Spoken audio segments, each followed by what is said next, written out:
Students, अब previous lecture में हम लोगों ने फाइलम सिलेंट्रेटा को स्टार्ट किया था, यानी हमारा जो नेक्स्ट फाइलम था वो हम लोग पढ़ रहे थे फाइलम सिलेंट्रेटा।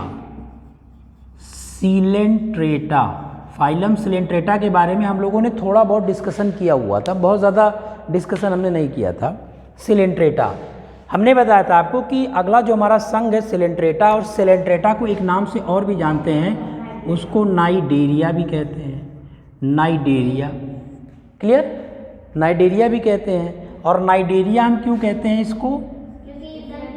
हाँ, क्योंकि इसमें नाइडोब्लास्ट होता है, दंश कोशिकाएं होती हैं। और ये इसकी एक विशेषता ये होती है कि जब भी कोई शत्रु इसके समीप आता है तो ये इससे उसको मार देती हैं, दंश मार देती हैं, जिससे वो दूर हो जाता है। जैसे हमने आपको कल एक स्ट्रक्चर बताया था हाइड्रा का, हाइड्रा में ही दंश कोशिकाएं होती हैं। सपोज ये है, इस तरीके का एक स्ट्रक्चर हमने बताया था और बनाया था कि यहाँ पे हमारे टेंटैकल्स ऐसे निकले हुए होते हैं, इस तरीके से टेंटैकल्स निकले हुए होते हैं। और ये टेंटैकल जो होते हैं इसके लोकोमोटरी ऑर्गन होते हैं, इसी से मूव करता है। इसी टेंटैकल्स पर ही ऐसे स्पाइक्स, कांटे की तरह संरचनाएं पाई जाती हैं, ऐसे ऐसे ऐसे ऐसे करके। इसी को हम नाइडोब्लास्ट कहते हैं, इसी को नाइडोब्लास्ट कहते हैं। यही इसकी दंश कोशिकाएं हैं, दंश अंग हैं, ठीक है। यही जो कांटे जैसी जो संरचनाएं आपको दिख रही है इस पे, इसी से डंक मारता है, इसी से। तो उसके टेंटैकल्स पर उसके जो स्पर्शक होते हैं, इसको स्पर्शक कहते हैं, इसी स्पर्शक पर ही दंश कोशिकाएं होती हैं, नाइडोब्लास्ट होते हैं।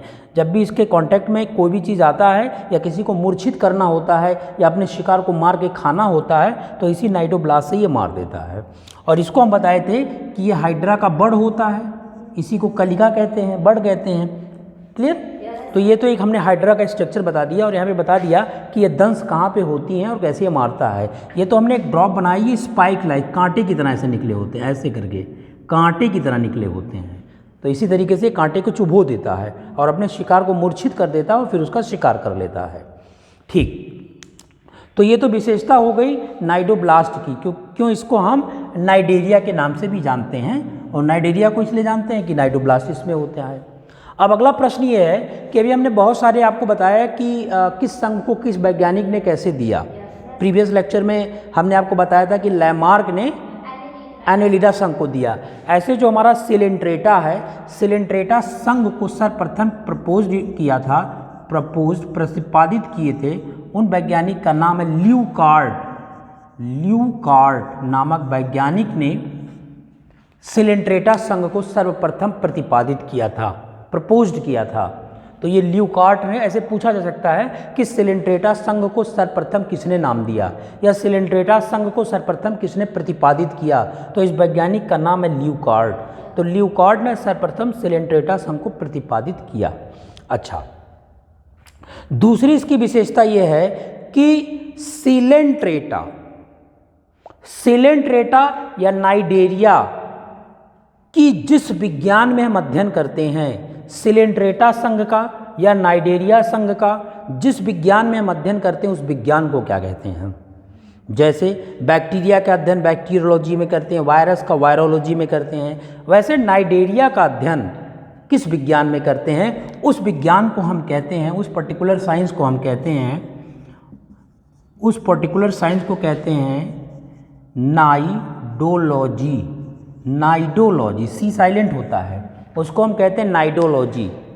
जिस विज्ञान में सिलेंट्रेटा का अध्ययन या नाइडेरिया का हम अध्ययन करते हैं उस विज्ञान को कहते हैं नाइडोलॉजी।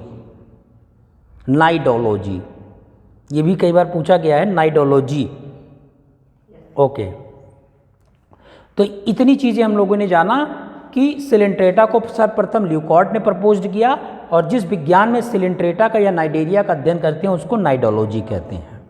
अब इसकी और भी बहुत सारी विशेषताएं हैं, जैसे जितने भी सिलेंट्रेटा होंगे वो सारे सिलेंट्रेटा समुद्रों में हैबिटेट करेंगे, समुद्री पानी में पाए जाएंगे, कुछ साल्टी वाटर में पाए जाएंगे, जिसमें साल्ट वाटर होता है तो समुद्री मैक्सिमम जो साल्टी ही वाटर होता है, साल्टी वाटर में पाए जाते हैं। तो सिलेंट्रेटा के बहुत सारे एग्जाम्पल्स आ जाते हैं सिलेंट्रेटा के।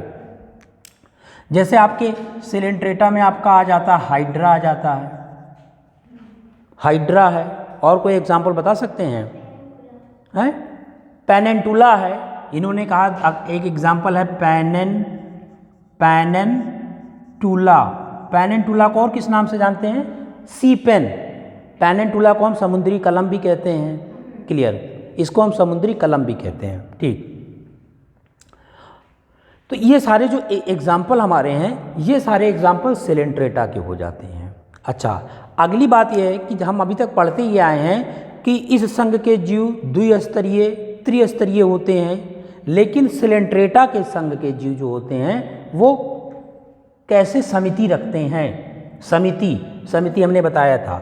तो जितने भी सिलेंट्रेट्स होंगे उनकी जो सिमेट्री होगी, समिति होगी, वो दो प्रकार की हो सकती है। या तो ये द्विपार्श्वीय हो सकते हैं, बाइलैटरल हो सकते हैं, या फिर कुछ इसके रेडियल भी हो सकते हैं, अरीय समिति के हो सकते हैं। तो इसके जीवों की यही विशेषताएं हैं कि कुछ जीव जो होंगे इसके द्विपार्श्वीय भी हो सकते हैं और कुछ अरीय समिति के हो सकते हैं। अगली जो भी इसकी विशेषताएं ये हैं कि एक इनकी स्किन कैसी होती है, इनकी त्वचा कैसी होती है। अगला जो है स्किन, इनकी त्वचा कैसी होती है। तो इनकी त्वचा कैसी होगी? द्विस्तरीय होगी या त्रिस्तरीय होगी? ये हमेशा डिप्लोब्लास्टिक होते हैं, ट्रिप्लो नहीं होते हैं, ये द्विस्तरीय होते हैं। ये डिप्लोब्लास्टिक्स होते हैं, डिप्लोब्लास्टिक्स। क्लियर? तो ये सब इनकी विशेषताएं हैं कि जितने भी सिलेंट्रेट्स होंगे वो द्विपार्श्वीय अथवा अरीय समिति के होंगे, रेडियल होंगे, या फिर इनकी जो स्किन होगी, त्वचा होगी, ये द्विस्तरीय होगी। डिप्लोब्लास्टिक्स होगी, द्विस्तरीय होगी। अच्छा, इनकी और बहुत सारी विशेषताएं हैं कि अगर इनके बॉडी फॉर्म को देखा जाए कि इनकी बॉडी का स्ट्रक्चर कैसे होता है, इनका शरीर का स्ट्रक्चर्स कैसे होते हैं, तो उसकी दो विशेषताएं होती हैं। अगर सिलेंट्रेट्स के बॉडी फॉर्म को देखा जाए, इनकी बॉडी फॉर्म कैसी होती है, तो इनकी body form basically two types की होती है। जितने भी सिलेंट्रेट्स होंगे उनकी बॉडी का स्ट्रक्चर बेसिकली टू चीज़ों पे डिपेंड करेगा।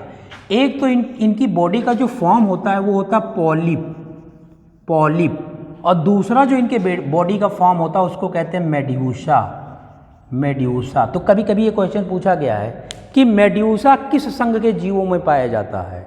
सिलेंट्रेटा। या पॉलिप किस संघ के जीवों में शारीरिक संरचना का उदाहरण है? तो हो जाएगा सिलेंट्रेटा। तो मेड्यूसा और पॉलिप पर भी प्रश्न पूछे जा सकते हैं, क्वेश्चंस पुटअप किए जा सकते हैं। पॉलिप का मतलब होता है सेसाइल। पॉलिप का मतलब भी बता रहे हैं क्या है? सेसाइल। और मेड्यूसा का मतलब होता है फ्रीली स्विमिंग, जो आसानी से तैर सके।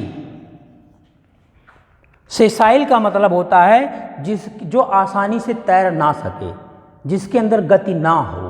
तो जिसके अंदर गति नहीं होता है वो सेसाइल है।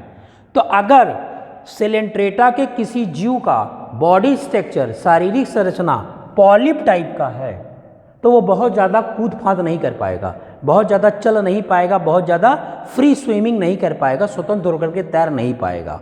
क्लियर? तो उसको हम कहते हैं सेसाइल। दूसरा हमारा मेड्यूसा, जो हमारा मेड्यूसा होता है वो फ्रीली स्विमिंग करता है। मतलब अगर सिलेंट्रेटा के किसी जीव की शारीरिक संरचना मेड्यूसा प्रकार की है तो वो वाटर में फ्रीली स्विमिंग कर सकता है, आसानी से कहीं आ जा सकता, कोई प्रॉब्लम नहीं है। जैसे प्रश्न ये है कि हाइड्रा इसका उदाहरण है। हाइड्रा, तो हाइड्रा का शारीरिक संरचना किस प्रकार की होती है? तो विकल्प दे देगा पॉलिप प्रकार की, मेड्यूसा प्रकार की। क्लियर? तो जो हाइड्रा होगा इसका एग्जाम्पल जो होगा हाइड्रा होगा, इसका एग्जाम्पल हाइड्रा होगा। हाइड्रा की जो शारीरिक संरचना होती है वो पॉलिप टाइप की होती है। तो हाइड्रा जो होता है बहुत ज़्यादा फ्रीली स्विमिंग नहीं करता है, बहुत ज़्यादा कूद फांद नहीं मचा पाता है, लेकिन जिनकी बॉडी की स्ट्रक्चर, जिनके शरीर की संरचना मेड्यूसा प्रकार की होती है वो आसानी से इधर उधर जा सकते हैं, फ्रीली स्विमिंग कर सकते हैं। जैसे इसमें बहुत सारे एग्जाम्पल हैं। इसका जो एग्जाम्पल है वो ऑरेलिया है। ऑरेलिया, अब ऑरेलिया जो हमारा है ये भी एक सिलेंट्रेटा है। Aurelia, clear. तो आरेलिया जो सिलेंट्रेटा होगा उसकी जो शारीरिक संरचना होगी वो मेड्यूसा टाइप की होगी और वो आसानी से तैर सकता है, कहीं जा सकता है। लेकिन जो हमारा हाइड्रा होगा उसकी शारीरिक संरचना जो होगी वो पॉलिप टाइप की होगी, बहुत सेसाइल होगी, मतलब बहुत ज़्यादा वो इधर उधर चल फिर नहीं सकता है इसके कंपेयर में। कई बार इस ऑरेलिया से रिलेटेड क्वेश्चंस पूछा गया है। क्लियर। दे देगा कि इसमें वो कौन सा जीव है जिसको हम जेली फिश के नाम से जानते हैं। जेली फिश, स्टार फिश नहीं, तारा मीन का नाम सुना होगा, तारा मछली, स्टार फिश नहीं, जेली फिश। इसमें वो कौन सा जीव है जिसको हम जेली फिश के नाम से जानते हैं, तो दे देगा हाइड्रा, ऑरेलिया, ओबेलिया, ऐसे बहुत सारे विकल्प दे देगा। तो याद रखिएगा यही ऑरेलिया है। इसी ऑरेलिया को हम जेली फिश के नाम से भी जानते हैं, जेली फिश, जेली फिश के नाम से भी जानते हैं ऑरेलिया को ही। अब इसके और भी बहुत सारे उदाहरण हैं, जैसे हमने आपको एक उदाहरण दिया हाइड्रा का, पेनेंटुला का, इसको सी पेन भी कहते हैं, समुद्री कलम भी कहते हैं, इसको समुद्री कलम भी कहते हैं, सी पेन भी कहते हैं। और भी इसके बहुत सारे उदाहरण हैं। देखिए यहाँ पे देख लीजिए, ऑरेलिया आ गया, ऑरेलिया आ गया। एक उदाहरण और भी है, ओबेलिया, ओबेलिया, ऑरेलिया, ओबेलिया, ये सब एक सिलेंट्रेटा हैं, ये सब सिलेंट्रेटा के उदाहरण हैं। तो विकल्प दे देगा कि इसमें से कौन सा जीव है जिसको हम जेलीफिश के नाम से जानते हैं, तो देगा हाइड्रा, पेनेंटुला, ऑरेलिया, ओबेलिया। तो आपका ये ऑरेलिया सही विकल्प होगा। क्लियर। तो हमने एक चीज़ देख लिया कि ऑरेलिया को हम जेली फिश के नाम से भी हम जानते हैं। अगला प्रश्न ये है कि ये एकलिंगी होते हैं कि द्विलिंगी होते हैं। क्लियर। अब इसमें एक कंट्रोवर्सी, एक मतभेद है, और ये देखा जाए तो इसमें एक्सेप्शंस हैं। कुछ सिलेंट्रेटा एकलिंगी होते हैं और कुछ सिलेंट्रेटा जो होते हैं वो क्या होते हैं, द्विलिंगी होते हैं। तो इनकी कुछ प्रजातियां एकलिंगी भी हो सकती हैं, कुछ प्रजातियां द्विलिंगी भी हो सकती हैं। अगला प्रश्न ये है कि इनमें प्रजनन कैसे होता है, लैंगिक प्रकार का होता है कि अलैंगिक प्रकार का। तो इसमें हमेशा जो इसकी एक विशेषता ये भी हो जाएगी, इसमें जो प्रजनन होगा वो सेक्सुअली होगा, लैंगिक प्रकार का प्रजनन होगा। जितने भी सिलेंट्रेटा होंगे इसमें लैंगिक प्रकार का प्रजनन होगा।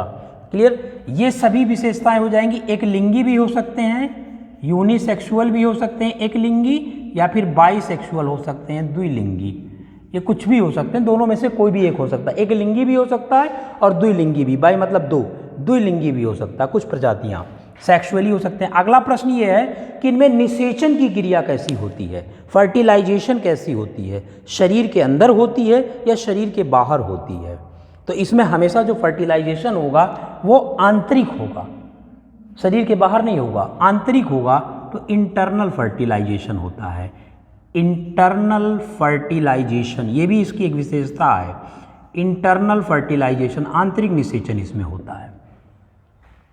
अगला हमने आपको बताया था कि इनमें शरीर का विकास कैसे होता है। तो शरीर का विकास दो ही प्रकार का बताया था हमने, या तो डायरेक्ट डेवलपमेंट होगा या तो इनडायरेक्ट डेवलपमेंट होगा। तो इसमें दोनों प्रकार के डेवलपमेंट हो सकते हैं, या तो डायरेक्ट या तो इनडायरेक्ट। तो अगली इसकी विशेषता है, इसमें जो बॉडी का डेवलपमेंट, शरीर का जो विकास होगा वो डायरेक्ट भी हो सकता है और इनडायरेक्ट भी हो सकता है, और दोनों को हमने डिफाइन भी कर दिया है। दोनों के बारे में हमने बता दिया कि डायरेक्ट विकास क्या होता है, इनडायरेक्ट विकास क्या होता है, डायरेक्ट डेवलपमेंट क्या है, इनडायरेक्ट डेवलपमेंट क्या है। तो इसमें जो शरीर का विकास है वो डायरेक्ट भी हो सकता है और इनडायरेक्ट, में भी डायरेक्ट और इनडायरेक्ट, दोनों में से कोई भी एक हो सकते हैं। क्लियर हो गया। अब इसको हमने बताया, इस विज्ञान को क्या कहते हैं, जिस विज्ञान में हम सिलेंट्रेटा या नाइडेरिया की स्टडी करते हैं उस विज्ञान को नाइडोलॉजी कहते हैं। सिलेंट्रेटा संघ को सर्वप्रथम ल्यूकॉर्ड नामक वैज्ञानिक ने बताया। क्लियर। इतनी सारी चीज़ें इसमें क्लियर हो गई। अच्छा, हाइड्रा का हमने आपको स्ट्रक्चर बताया और ये भी बताया कि इसमें स्पाइक्स कैसे लगे होते हैं, कांटे कैसे लगे होते हैं, और वो अपने शत्रुओं से अपनी रक्षा किस प्रकार कर सकता है। मेड्यूसा के बारे में हमने जान लिया और पॉलिप के बारे में जान लिया। तो शरीर की संरचना जो पॉलिप प्रकार की होती है वो हाइड्रा की होती है, जो बहुत ज़्यादा चलता नहीं है। लेकिन मेड्यूसा प्रकार की जो होती है फ्रीली स्विमिंग करते हैं, आसानी से कहीं आ जा सकते हैं, उसमें ऑरेलिया है, और ऑरेलिया को ही हम दूसरे नाम जेली फिश के नाम से भी जानते हैं। तो इस संघ की इतनी सारी चीज़ें क्लियर हुई। बहुत सारी क्वेश्चंस पूछी गई हैं। पीसीएस इन ब्रैकेट में लिखा है, पीसीएस देख लीजिएगा आप, परीक्षा बाड़ी में पीसीएस करके 2011 में लिखा हुआ है। ये मेड्यूसा और पॉलिप से रिलेटेड क्वेश्चंस पूछे गए थे उसमें। तो यहाँ तक का कॉन्सेप्ट क्लियर हुआ? ठीक, अच्छा। अब हम अगले पे चलते हैं।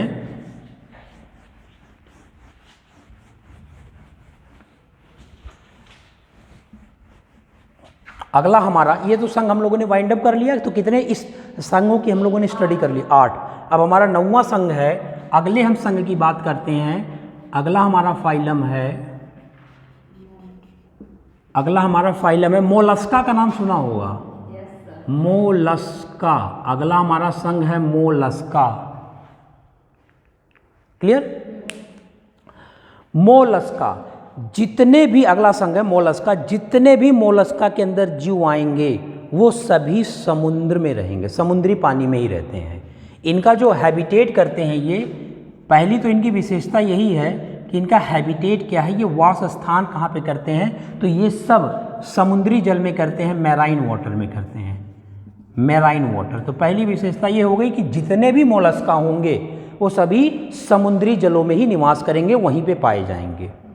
अब इसके अंतर्गत बहुत सारे एग्जाम्पल्स आते हैं, जैसे मोलस्का के अंतर्गत तो अभी हम लोगों ने पढ़ा कि जिसमें भी सिलेंट्रेटा या नाइडेरिया का अध्ययन करते हैं उसको नाइडोलॉजी कहते हैं। वैसे अगला प्रश्न ये है कि जिसमें हम मोलस्का का अध्ययन करते हैं उस विज्ञान को क्या कहते हैं, तो जिसमें हम मोलस्का का अध्ययन करते हैं उस विज्ञान को हम कहते हैं मैलाकोलॉजी। मैलाकोलॉजी, मैलाकोलॉजी आप कह सकते हैं study of mollusc, mollusca, study of mollusca called malacology. तो जिसमें हम मोलस्का की स्टडी करते हैं, इस संघ के जीवों की स्टडी करते हैं, अध्ययन करते हैं, उस विज्ञान को हम कहते हैं मैलाकोलॉजी। बहुत सारा आपने नाम सुना होगा, मोलस्का के बहुत सारे एग्जाम्पल्स आपने देखे होंगे। एक तो आपका एग्जाम्पल है पाइला का नाम सुना होगा, घोंघा, गोल सा होता, दीवालों पे भी चढ़ जाता है। इसी घोंघा को हम एक नाम से और भी जानते हैं, स्नैल भी कहते हैं। इसी में ऑक्टोपस भी आता है, ऑक्टोपस भी इसका एग्जाम्पल है, ऑक्टोपस भी इसी संघ में आएगा। अगला एग्जाम्पल हमारा इसी में आता है सीपिया, सीपिया भी इसी का एग्जाम्पल है। अगला एग्जाम्पल हमारा आता है, बहुत सारे इसी में है, यूनियो, यूनियो, बहुत सारे इसके उदाहरण हैं। तो पाइला या स्नेल, ऑक्टोपस, सीपिया, यूनिया, तो यूनियो, ये सारे एग्जाम्पल्स हैं मोलस्का के। और ये जितने भी जीव होंगे ये सभी समुद्रों में वो हैबिटेट करेंगे, समुद्रों में ही पाए जाएंगे। लेकिन इनकी कुछ बहुत सारी विशेषताएं हैं, तो आइए इनकी विशेषताओं के बारे में हम कुछ बातें जान लेते हैं। जैसे जितने भी मोलस्का होंगे उनकी समिति कैसी होगी, पूछ लेता, समिति द्विस्तरीय होंगे, इनकी समिति द्विपार्श्वीय होगा, और ये होगा, क्या होगा। तो जितने भी मोलस्का होंगे उसकी विशेषता है कि ये सभी द्विपार्श्वीय होंगे, ये सभी बाइलैटरल होंगे, बाइलैटरल सिमेट्री होंगे, द्विपार्श्वीय समिति होंगे। अगला इनका स्किन, इनका शरीर कैसा होगा, द्विस्तरीय, त्रिस्तरीय, तो इनका शरीर हमेशा त्रिस्तरीय होता है, ट्रिप्लोब्लास्टिक्स, इनका शरीर त्रिस्तरीय होगा, ट्रिप्लोब्लास्टिक्स। तो ये मोलस्का की हमने यहाँ पे दो विशेषताएं देखी कि इस संघ के जितने भी जीव होंगे द्विपार्श्वीय समिति की होंगे और त्रिस्तरीय होंगे। क्लियर? अब अगला ये है कि इस संघ के जीव एक लिंगी होते हैं कि द्विलिंगी होते हैं, तो इस संघ के जीव एक लिंगी होते हैं। अगली विशेषता है ये यूनिसेक्सुअल होंगे, एक लिंगी होंगे। इस संघ में जितने भी जीव आएंगे सब एक लिंगी होंगे, इनके सेक्सेस सेपरेट होंगे, नर अलग होगा, मादा अलग होगा। अच्छा, अगली विशेषता ये है कि मोलस्का संघ, आपने घोंघा देखा होगा, तो घोंघा देखा होगा कि वो जल में भी रह सकता है, बाहर भी रह सकता है, इवन दीवारों पे भी वो चढ़ जाता है। लेकिन घोंघा के चारों तरफ एक कठोर परत होती है ना, उसके अंदर घोंघा होता है। ठीक है, तो प्रश्न ये पूछा जाता है कि घोंघा के चारों तरफ जो कठोर परत होती है वो किसकी बनी होती है? कैल्शियम कार्बोनेट की बनी होती है। तो वो कैल्शियम कार्बोनेट की बनी हुई होती है और वो एक काइटिन होता है, एक मोटी सी लेयर काइटिन की होती है जो कैल्शियम कार्बोनेट का बना होता है, जो उसको कठोरता प्रदान करता है और उसके शरीर को रक्षा भी प्रदान करता है। अच्छा, जितने भी मोलस्का होंगे इन सभी मोलस्का में पाचन तंत्र, तंत्रिका तंत्र पूर्ण विकसित होगा।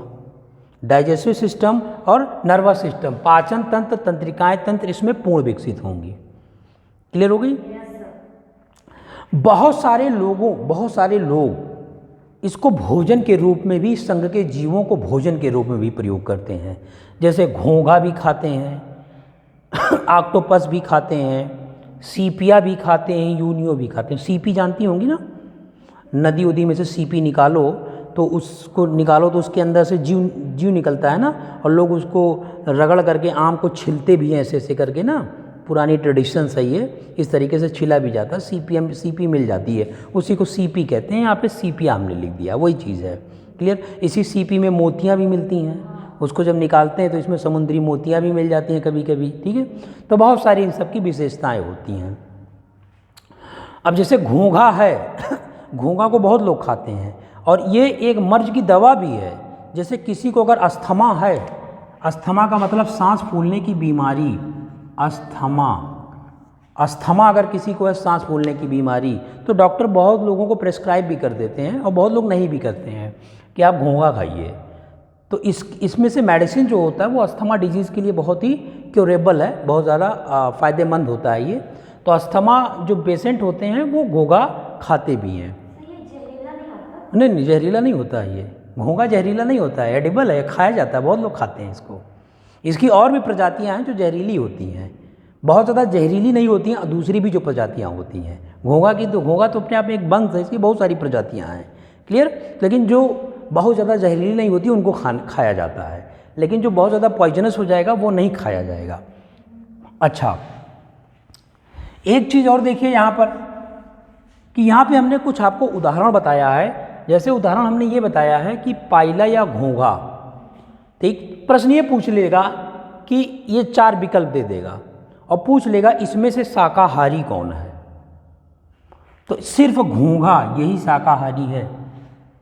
ये जो पाइला है ये शाकाहारी है, बाकी ये तीनों मांसाहारी हैं, बाकी तीनों कार्निवोर्स हैं। ऑक्टोपस, सीपिया, यूनिया ये तीनों मांसाहारी होते हैं, और पाइला या स्नेल यही सिर्फ एक है जो शाकाहारी होता है। यूनियो सीपी की तरीके से होता है ये भी, यूनियो जैसे सीपी होती है उसी की एक प्रजाति होती है, उसको हम यूनियो कह देते हैं। अच्छा, ये जो हमारा ऑक्टोपस है जिसको आप देख रही हैं, ऑक्टोपस, इसी ऑक्टोपस को हम एक नाम से और भी जानते हैं, राक्षसी मछली, डेविल फिश, इसी को हम कहते हैं डेविल फिश, राक्षसी मछली। याद रखिएगा, कभी कभी पूछ लेता है कि डेविल फिश किसे कहते हैं, राक्षसी मछली किसे कहते हैं, तो ऑक्टोपस को कहते हैं राक्षसी मछली। अब जब ने ऑक्टोपस का आपने स्ट्रक्चर देखा होगा तो बहुत सारे इसे भुजाएं निकली रहती हैं, बहुत सारी इसे भुजाएं निकलती रहती हैं, और उसी भुजाओं से ही वो अपने शिकार को पकड़ता है और पकड़ करके खा लेता है। क्लियर? अब प्रश्न ये पूछा गया है कि ऑक्टोपस में कितनी भुजाएं होती हैं, कितने आर्म्स निकले हुए होते हैं? 8। Very good answer. तो इसमें जो आर्म्स होते हैं वो टोटल 8 होते हैं, 8 होते हैं, इसमें 8 भुजाएं निकली हुई होती हैं। क्लियर? तो ऑक्टोपस को हम डेविल फिश भी कहते हैं और इसमें भुजाएं 8 होती हैं। अगला प्रश्न ये है कि जो ऑक्टोपस होता है उसमें उसका रक्त कैसा होता है? नीला। तो इसमें जो ब्लड होगा, इसका जो ब्लड होगा ऑक्टोपस का, वो ब्लू कलर का होगा, नीला होगा। ठीक है, नीला इसलिए होगा क्योंकि इसमें जो हमने आपको बताया था हीमोग्लोबिन पिगमेंट, जो हीमोग्लोबिन पिगमेंट होगा वो नहीं पाया जाएगा, क्योंकि हीमोग्लोबिन पिगमेंट क्या करता है, वो लाल रंग प्रदान करता है, तो इसमें दूसरे प्रकार का पिगमेंट वर्णक पाया जाएगा। इसीलिए जो ऑक्टोपस होगा उसका जो रक्त होगा वो नीले कलर का होगा, और ये पूर्ण रूप से मांसाहारी होगा, क्योंकि नाम से स्पष्ट है डेविल फिश, राक्षसी मछली। क्लियर? कुछ भी खा पी लेगा। तो याद रखिएगा कि डेविल फिश जो है वो ऑक्टोपस को ही हम कहते हैं। यहाँ तक का कॉन्सेप्ट क्लियर हुआ? अब हमारा देखिए दूसरा है सीपिया। आइए कुछ सीपिया के बारे में भी जान लेते हैं। अगला हमारा है सीपिया। सीपिया को हम एक नाम से और भी जानते हैं, सीपिया को हम कैटल फिश भी कहते हैं, कैटल फिश के नाम से भी जानते हैं। इसको हम कैटल फिश भी कहते हैं, कैटल फिश। जैसे उसको हम क्या कहते थे, डेविल फिश, तो कभी कभी ये भी पूछ लिया जाता है कटल फिश किसको कहते हैं, तो कटल फिश जो होता है वो सीपिया को कहते हैं। अच्छा, सीपिया के शरीर के अंदर एक जो है स्याही ग्रंथि पाई जाती है। स्याही देखते होंगे नीले कलर की होती है, स्याही को इंक कहते हैं ना। तो इनके शरीर में एक विशेष प्रकार की ग्लैंड पाई जाती है, ग्रंथि पाई जाती है। उस ग्रंथि को हम कहते हैं इंक ग्लैंड, स्याह ग्रंथि। तो पूछ लेता है कभी कभी कि स्याह ग्रंथि किस में पाई जाती है। इंक ग्लैंड, इंक माने स्याही होता है। स्याह ग्रंथि किस में पाई जाती है, तो सीपिया में पाई जाती है स्याह ग्रंथि। अच्छा, अब ये स्याह ग्रंथि का कार्य क्या है। स्याह ग्रंथि क्या करता है कि सीपिया जब भी अपने शत्रुओं से घिर जाता है, पानी में होता है और इसके शत्रु इसके पीछे पड़ जाते हैं इसको खाने के लिए, तो ये क्या करता है कि अपने इंक ग्लैंड से, अपने स्याह ग्रंथि से एक पदार्थ छोड़ता है। और जब वो पदार्थ छोड़ता है तो वो पदार्थ क्या करता है कि उतने एरिया वाले पानी को काला कर देता है। जब उतने एरिया के पानी को काला कर देता है तो उसके दुश्मन जो होते हैं कुछ दिखाई नहीं देता है, पूरा काला काला दिखाई देता है और उनको अंधेरे में डाल करके भाग निकलता है। ये क्लियर, सीपिया भाग जाता है। तो याद रखिएगा, इंक स्याह ग्रंथि का एक बहुत महत्वपूर्ण योगदान है कि ये अपने दुश्मनों से अपनी रक्षा भी कर सकता है। एक पदार्थ निकालता है, वो पदार्थ क्या करता है कि उतने एरिया के पानी को काला कर देता है और उसी में इसके शत्रु जो होते हैं भौचक्के हो जाते हैं, इसको खोज नहीं पाते और ये आसानी से वहाँ से भाग निकलता है। क्लियर हो गया। तो स्याह ग्रंथि जो होती है वो इसी में पाई जाती है, सीपिया में पाई जाती है। अच्छा, अगला प्रश्न ये है कि ये एक लिंगी होते हैं कि द्विलिंगी। हमने आपको बताया कि ये सभी एक लिंगी होंगे। क्लियर। अच्छा, आपने कभी ये नाम सुना होगा, बंगाल टाइगर का नाम सुना है? हाँ, क्या है? ये टाइगर है। एक टाइगर है। एक टाइगर है। अगर सपोज बायोलॉजी में कोई पूछ ले what is Bengal of tiger, tiger of Bengal पूछ ले, टाइगर ऑफ बंगाल, सपोज ये मोलस्का से नहीं है, एक जनरल क्वेश्चन है ये, ठीक है। Tiger of Bengal, tiger of Bengal, ठीक है। तो टाइगर ऑफ बंगाल भी किसी प्लेयर को भी कहते हैं ना, सौरभ गांगुली को।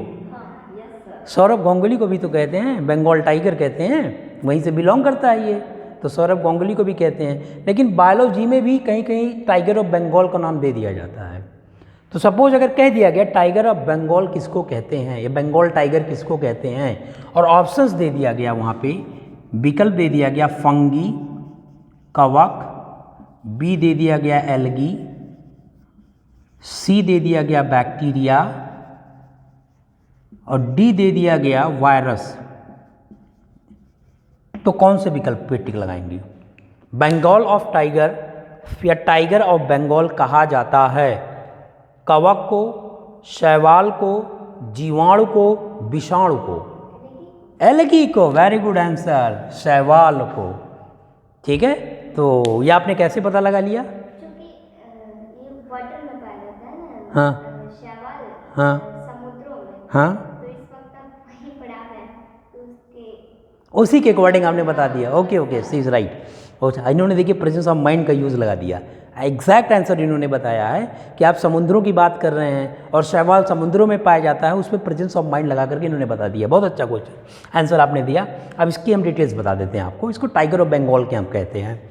तो शैवाल जो होता है बंगाल में टाइगर ऑफ बंगाल या बंगाल टाइगर के नाम से भी जाना जाता है।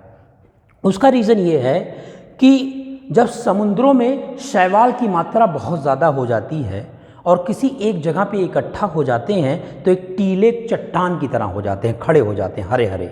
तो दूर से जब आप देखोगी तो लगेगा कि समुद्र के बीचों बीच में कोई चट्टान है, लेकिन नहीं, वो चट्टान नहीं होता, शैवालों का ढेर होता है। वो शैवाल ऐसे खड़े हो जाते हैं और लगता है कि चट्टान है। अच्छा, जब उस समुद्र में साइक्लोन आता है या कोई तूफान आता है, बाढ़ आता है, तो बाढ़ के पानी से ये शैवाल जो है गांव में, मोहल्ले में, खेतों में, हर जगह चले जाते हैं। भाई जब बाढ़ आएगा तो जो टीला बना हुआ वो गिर जाएगा, और जब गिर जाएगा तो उसके फ्लो के साथ ये शैवाल खेतों में चले जाएंगे, गांव में चले जाएंगे, कहीं भी बह करके चले जाएंगे। अच्छा, धीमे धीमे जब पानी सूखता है तो शैवाल भी सूखेंगे और जब शैवाल सूखेंगे तो वो सड़ेंगे, और जब सड़ेंगे तो उसके दुर्गंध से एक महामारी फैल जाएगी, बीमारी फैल जाएगी, और वो बीमारी गांव, कस्बे, मोहल्ले हर जगह फैल जाएगी, क्योंकि बाढ़ का पानी हर जगह, शैवाल हर जगह गया हुआ है, तो हर जगह ये बीमारी फैला देंगे। एक टाइगर की तरह बूम ला देंगे, एक चीते की तरह बूम ला देंगे, जितनी स्पीड उसकी होती है उतनी स्पीड के साथ ये हर जगह महामारी फैला देंगे। इसीलिए इसको हम टाइगर ऑफ बंगाल कहते हैं। इसका रीज़न ये है इसके पीछे, इसी टाइगर ऑफ बंगाल कहते हैं। क्लियर? तो एल्गी जो होती है, हाँ तभी तो आप सही बताया आपने, ज्योग्राफी के अकॉर्डिंग अगर आपने बताया तब भी देखिए आपका एग्जैक्ट आंसर था एल्गी। अब इसके पीछे की हिस्ट्री हमने आपको बता दिया। टाइगर ऑफ बंगाल आप हर कहीं जगह पढ़ेंगी, हिस्ट्री में भी पढ़ेंगी, ज्योग्राफी में भी पढ़ेंगी। हाँ, लेकिन अब इसके पीछे की क्या हिस्ट्री है? महामारी ये फैला देता है, बीमारी फैला देता है बहुत ज़्यादा, टाइगर की तरीके से। चीता की स्पीड जो होती है कम समय में इतनी दूरी तय कर लेता है, वैसे ये भी कम समय में इतनी ज़्यादा महामारी फैला देगा, इतनी ज़्यादा बीमारियाँ। इससे जो महामारियाँ होती हैं उसको, उस महामारी को महामारी कहते हैं, ठीक है। और उस महामारी में कई प्रकार की बीमारियाँ आएंगी। ये बीमारियाँ ये आ जाएंगी कि कभी कभी क्या होगा कि आपके शरीर पे बहुत सारे दाने निकल जाएंगे, कभी कभी क्या होगा कि आपको श्वसन लेने में दिक्कत होगी, ठीक है। जहाँ भी आप निकलेंगे हर जगह स्मेल आएगी, बदबू आएगी, सड़ेंगे, गलेंगे, तो आपको श्वसन में प्रॉब्लम होगी, आपके शरीर पे चकत्ते, स्पॉट्स, दाने पड़ जाएंगे। क्लियर? और कॉन्टिन्यू अगर ये रहा और इसका प्रॉपर ट्रीटमेंट नहीं हुआ तो इससे लोग मरने भी लगेंगे। भाई जब सांस लेने में प्रॉब्लम आने लगेगी तो लोग उसी में घुटने लगेंगे और कुछ टाइम के बाद वो मर जाएंगे। क्लियर? तो इस टाइप की महामारी फैलाती, इस टाइप के शारीरिक लक्षण ये शो करती है हमारे शरीर में। सर इंडिया में महामारी आई है कभी? हाँ, महामारी तो चली रही है ना। इस प्रकार? हाँ, इंडिया में नहीं, ये एक पर्टिकुलर जोन में आता है, ये बंगाल में ही आया हुआ है, पूरे इंडिया में नहीं आया है। अगर पूरे में इंडिया में आता तो टाइगर ऑफ इंडिया कहते हैं ना इसको, टाइगर ऑफ बंगाल नाम दिया गया है, उसी पर्टिकुलर एरिया में, उसी जगह पे आया है, बंगाल में ही आया है। ये बंगाल में हमेशा आता रहता है, किसी एक बार नहीं आया, हमेशा आता रहता है ये बीमारियाँ। वहाँ के लोगों के लिए बीमारी कॉमन हो गई है कि शैवाल आएगा, सड़ेगा, गलेगा, बीमारी होगी, तो अब लोग उसको कॉमनली लेने लगे हैं। जैसे भी हमारा कोरोना वायरस आया तो एक महामारी के रूप में ही आया, लेकिन धीमे धीमे जैसे जैसे होता गया, इसकी वैक्सीनेशन हुई, दवाइयाँ आई, वैक्सीन लोग लगवाए, और फिर उस तरीके से ये बीमारी लोगों को कॉमन लगने लगी।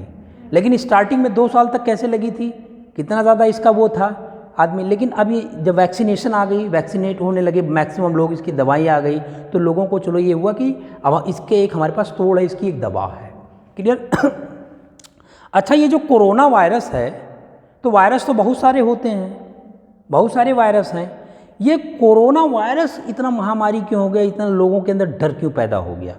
क्योंकि हमको जो सर्दी जुकाम बुखार भी होता है वो भी वायरस के थ्रू होता है, इन्फ्लुएंजा वायरस से होता है, वो भी एक वायरस है। बहुत सारे वायरल इन्फेक्शंस हैं, हम उसमें तो डरते नहीं हैं। सर्दी जुकाम बुखार हुआ वो भी वायरल इन्फेक्शन है, कहते नहीं वायरल फीवर चला हुआ है, ओ वायरल फीवर है, तो डॉक्टर को दिखा के दवा ले लेते हैं, कोई टेंशन नहीं, दवा लिए, खाए, ठीक हो गए। लेकिन ये कोरोना हो गया, अरे भागो, भागदड़ मच जाती है। करता क्या है ये, इतना खतरनाक क्या क्यों है ये? अच्छा, ये खतरनाक, हाँ बताइए। सांस लेने की नली को ब्लॉक कर देता है। हाँ, ये वायरस खतरनाक इसलिए है कि इसके अंदर मल्टीप्लिकेशन की क्षमता, विभाजित होने की क्षमता और वायरसों की तुलना में बहुत ज़्यादा है। क्लियर? और दूसरी चीज़ ये है कि हमारे श्वास नाल, यानी सबसे पहले ये क्या करेगा कि हमारे फेफड़े में जाएगा, फेफड़े को इन्फेक्टेड करेगा। फेफड़े जब इन्फेक्टेड होंगे तो उसमें बहुत सारे पस बनेंगे, बलगम बनेगी। जब बलगम बन जाएगी तो उसमें ऑक्सीजन के कंटेंट कम हो जाएंगे। तो जब ऑक्सीजन के कंटेंट कम होंगे तो हमें ऑक्सीजन चाहिए सांस लेने के लिए, तो हम सांस नहीं ले पाएंगे। और इवन यहाँ तक करके रेस्पिरेटरी ट्रैक को भी ये रोक सकते हैं, सांस, हवा, बाहर की हवा आने जाने भी नहीं दे सकते हैं। क्लियर? तो इसलिए ये, और ये जानलेवा है, अगर ये सांस लेने की प्रक्रिया ऐसी रुकती बढ़ती रही तो कुछ टाइम के बाद आदमी मर जाएगा। तो इसलिए ये बहुत ज़्यादा कोरोना वायरस हमारे लिए घातक है, क्योंकि ये क्या करता है कि इसकी जो ऑक्सीजन की कमी, यानी हमारे फेफड़े को ये दूषित कर देता है, जिससे हमें सांस लेने में दिक्कत होती है और आदमी मर जाता है। और इसके अंदर विभाजन होने की क्षमता, मल्टीप्लिकेशन की क्षमता और वायरस की तुलना में बहुत ज़्यादा है। दूसरी चीज़ ये है कि इतना खतरनाक ये इसलिए है क्योंकि इसके अंदर लगातार उत्परिवर्तन होता रहता है, म्यूटेंट होता रहता है। जैसे क्या करता है कि जितने भी वायरसेस होते हैं, बैक्टीरिया होते हैं, उन सभी में जीन होती है, ठीक है, और ये हर बार अपने जीन सीक्वेंस को बदलता रहता है। तो जब जीन सीक्वेंस बदलेंगे तो एक नई प्रजाति की उत्पत्ति होगी। तो हमेशा अपने जब म्यूटेंट होता रहता तो एक दूसरा वायरस आ गया, अभी देखा डेल्टा वायरस आ गया, अभी नाम सुना तो डेल्टा वेरिएंट आ गया, मतलब वही कोरोना ही वायरस है लेकिन उसकी दूसरी प्रजाति आ गई, अल्फा वेरिएंट आ जाएगी, कभी कोई वेरिएंट आ जाएगी। क्लियर? तो इनके अंदर उत्परिवर्तन की क्षमता बहुत तेज़ी से होती है। सपोज हमने कोरोना वायरस की जांच की और उस पर इलाज करना शुरू कर दिया, उस पर रिसर्च करना शुरू कर दिया। क्लियर? कि चलो इस पर रिसर्च करते हैं और इसके खिलाफ जो है एंटीबायोटिक्स खोजते हैं, कौन सी दवा इस पर लागू होगी या कौन सा वैक्सीन। हम 1 महीने तक उस पर रिसर्च कर रहे हैं कि पता चला कि इसी वायरस की दूसरी प्रजाति आ गई, दूसरे महीने में इसकी तीसरी प्रजाति आ गई, चौथी प्रजाति आ गई, कितनी प्रजातियों पे हम और करते रहेंगे। तो हुआ क्या कि इसके अंदर उत्परिवर्तन की क्षमता बहुत हो रही है, म्यूटेशन हो रहा है, अपने जीन सीक्वेंस में चेंज कर ले रहा है ये, कई वेरिएंट आ जाना, जब दूसरी प्रजाति आएगी तो दूसरे प्रकार का रोग उत्पन्न करेगी। क्लियर? इसीलिए ये सबसे ज़्यादा घातक है। ओके, तो आई थिंक आज के लिए इतना रहने देते हैं। तो the rest part of the chapter we will start tomorrow. Okay, thank you very much.